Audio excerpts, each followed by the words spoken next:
On the night of September 14, Russian forces opened a heavy artillery fire on residential areas in Avdiivka.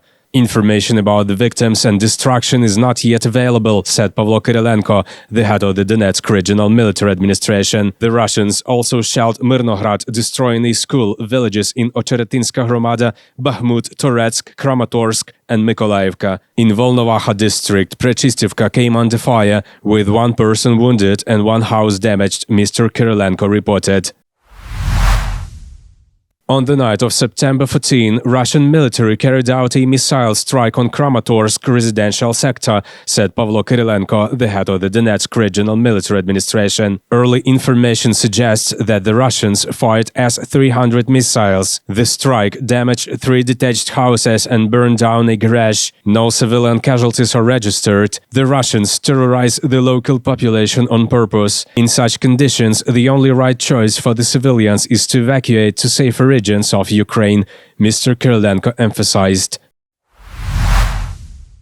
Over September 13, Russian shellings killed 5 residents of Donetsk region and injured 16, said Pavlo Kyrylenko, the head of the Donetsk Regional Military Administration. All of the perished lived in Bakhmut. Since the full-scale Russian invasion began, 844 people have been killed and 2,105 wounded in Donetsk region. It is impossible to determine the accurate number of casualties in Mariupol and Volnovakha.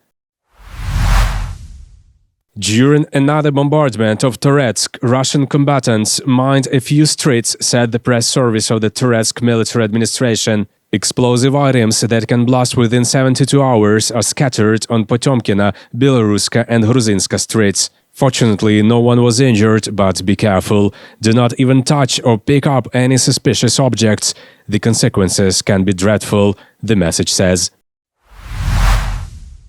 On the night of September 14, at around 1:12 a.m., an air raid alert was announced in Mykolaiv. A few minutes later, several powerful explosions thundered. Some residential buildings were damaged, said Mykolaiv Mayor Alexander Sienkiewicz. Emergency and utility service crews are working at the scene. In some streets, they are clearing up the roads for public transport, said the mayor. It is supposed that the city was attacked by S-300 missiles. An educational facility, infrastructure and residential buildings were damaged, including strikes near 9-story and 5-story buildings, said Vitaly Kim, the head of the Mykolaiv Regional Military Administration. A hit on the grounds of an enterprise caused fire in a production building and a car. It is estimated that 2 people were killed and 3 injured, and 3 other people received outpatient care.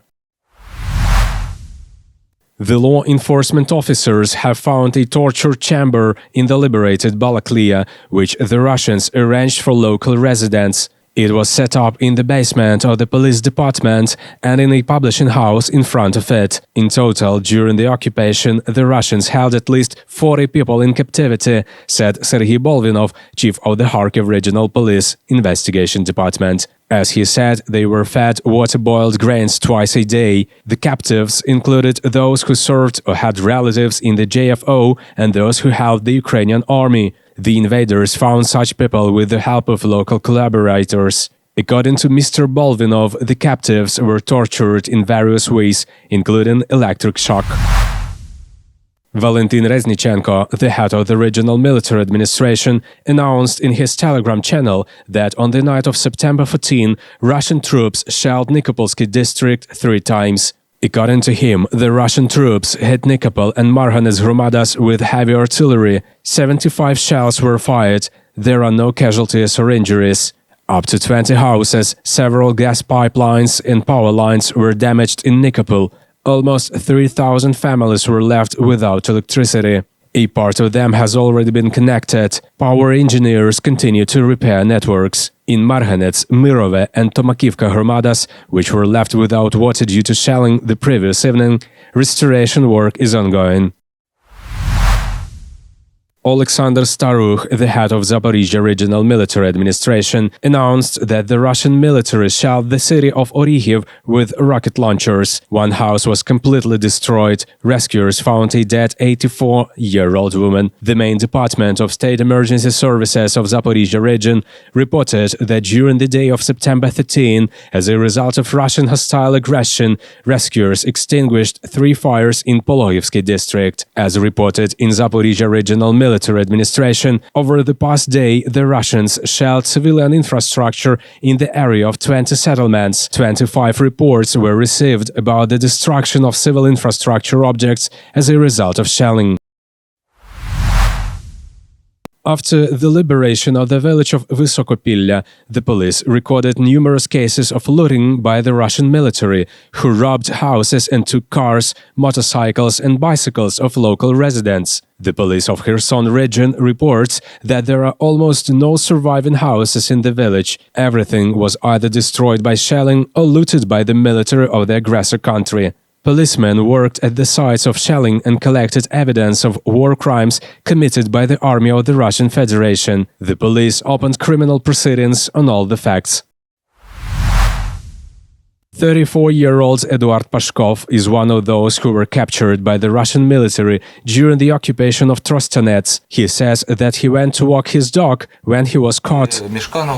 They pulled a dog over my head, said that I was collecting some kind of information. I am not a soldier at all. I did not hold a weapon in my hands. They asked where the soldiers were. It was my 3rd time going outside. The man spent a week in captivity. I couldn't walk at all. They stuck a knife in my leg. I was bitten. I was tied with metal wires used to seal cars. They tightened it so much that I was almost tearing it from the bone. Now Edward is taking painkillers and sedatives because he says he still can't sleep. I thought that if it continued like this, I didn't want to live because it hurt a lot. Now it's getting better and the thirst for life is returning. But all the same, while I was waiting for you, I had a nightmare. 2 nights in a row I dreamed that they killed me. I saw this room again. Igor Zheropkin lived in a high-rise building from which the Russian military equipment was filmed. When the occupiers came to the house with checks, they saw the photo on the phone and also detained the man.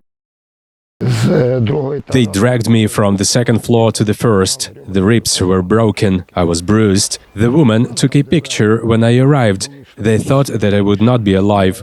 I prayed. I thought that was all. They ran there until the end, shouting that they will throw a grenade, they will shoot me. In total, 8 locals were kept in the basement of the railway station. The men say 1 of them died from beatings and torture. In order to support the men, members of the Red Cross Society handed over kits with chemicals and products to 5 men. We asked them what they needed, who needs medicine, who needs help. Volunteers left their numbers for each of them, so that if necessary, the men could turn to specialists not only for material, but also for psychological help.